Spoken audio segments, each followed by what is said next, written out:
Pila, saya kata kisah lepik. Langsung follow kali nak. Kang seleb lep lonte cuba ada culong ini.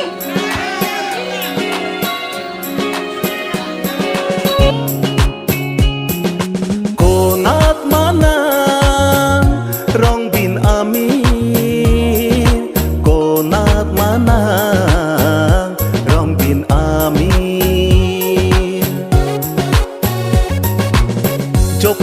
Joparnita chong hong ne nang birita, long ji me ne pusi ne nang senga birita.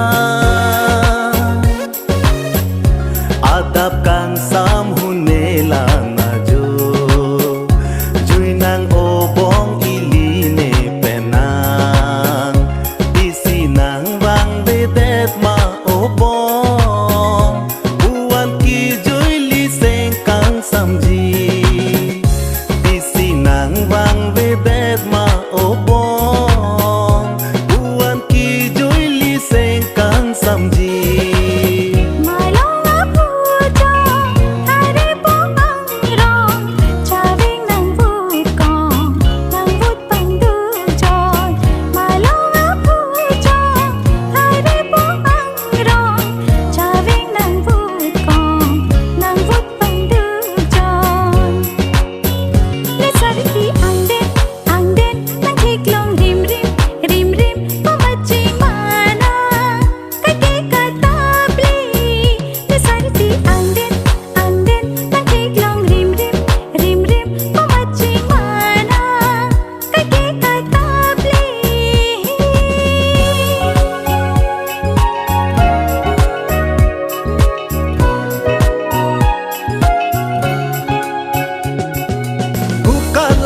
Along kene seng karong kai kita ne seng ve do lo nang long u ane seng karong u ane seng kang sam nang lam the la pu ane keme seng ve do ji.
Senso ne nang pan nang renjido alam sing we arta pedo sinang sing we arta pedo sinang.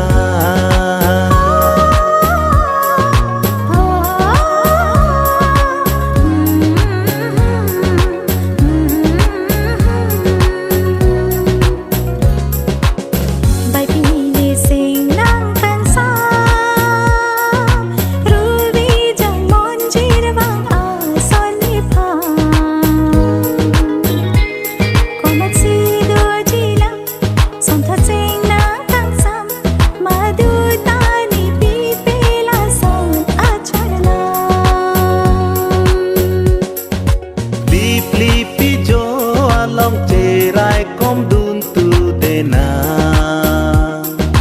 la mong ve pile wang ta me chelo dun pa me tu dena te hang along top te ranang loki mo armi sinang phan ho ne ka jing hon amir apu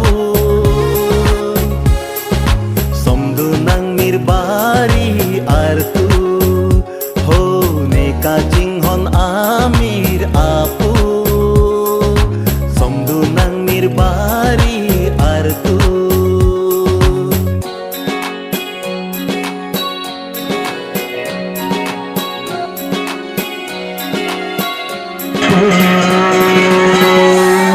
Cardón. Thank